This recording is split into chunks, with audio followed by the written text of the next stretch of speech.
What is OSPF BFD?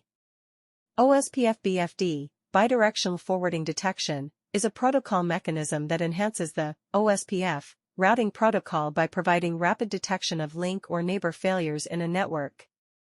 BFD is a lightweight, fast, and independent protocol designed to detect faults in the bidirectional path between two network devices, e.g. routers.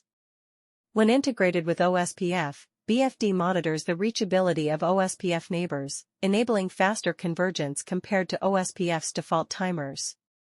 Key features of BFD: fast failure detection. BFD operates at sub-second intervals, e.g. 50 milliseconds, detecting failures much faster than OSPF's default hello/dead timers, typically 10s/40s.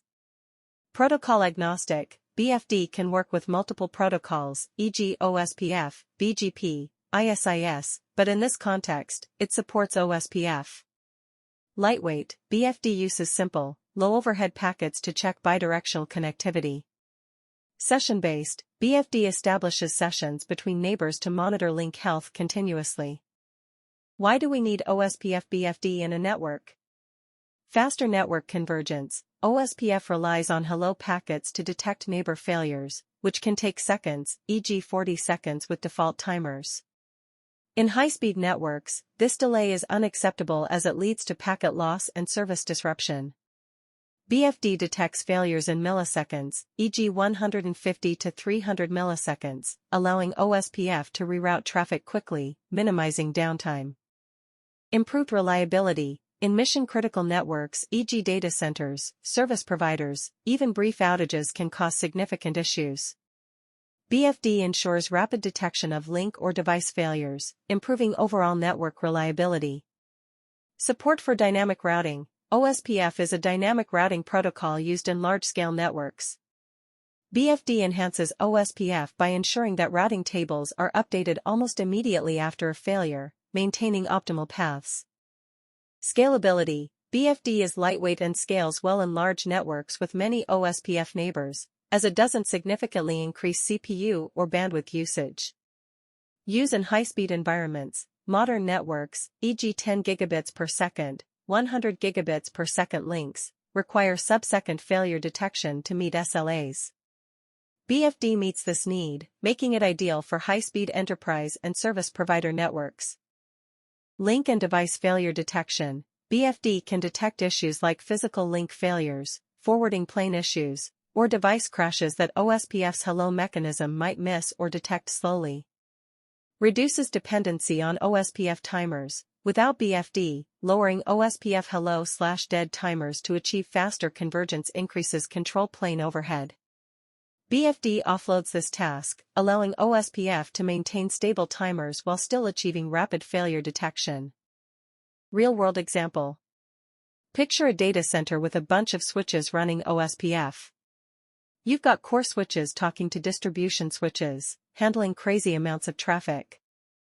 If a fiber link between them goes down, OSPF without BFD might take 10 to 40 seconds to figure it out and reroute.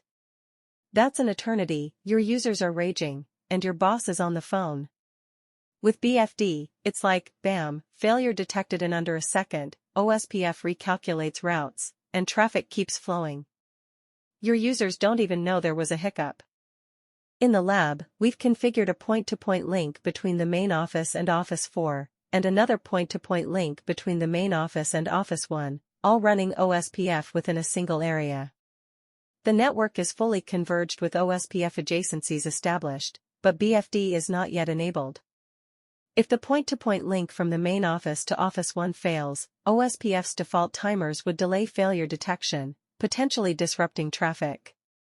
The goal is to enable BFD on these OSPF interfaces to provide rapid failure detection. Even if the main office to Office 1 link goes down, the remaining routers should still maintain connectivity to Office 4, allowing traffic to continue reaching the internet via the main office. Let's enable BFD on the OSPF interface template for Office 4, Office 1, and the main office.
In the routing BFD sessions, you can see the point-to-point links and the Ethernet interfaces where OSPF BFD is enabled. We now need to specify the Ethernet interfaces so that BFD can check which links are up or down.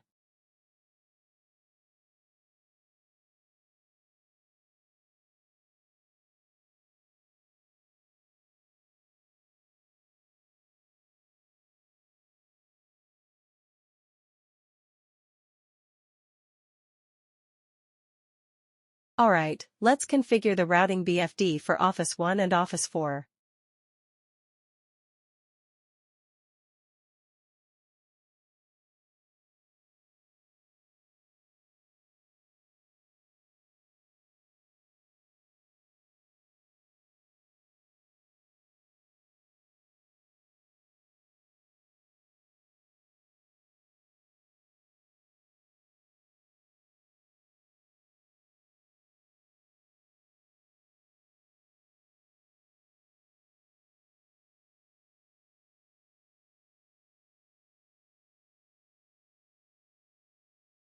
Okay, let's break the link between the main office and Office 1, then check if the traffic is rerouted through Office 4 to Office 1, and confirm if we can still ping Office 1's IP.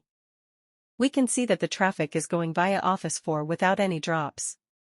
For this lab, the test was done in GNS3 as shown in the video, but please also test it with hardware on your end.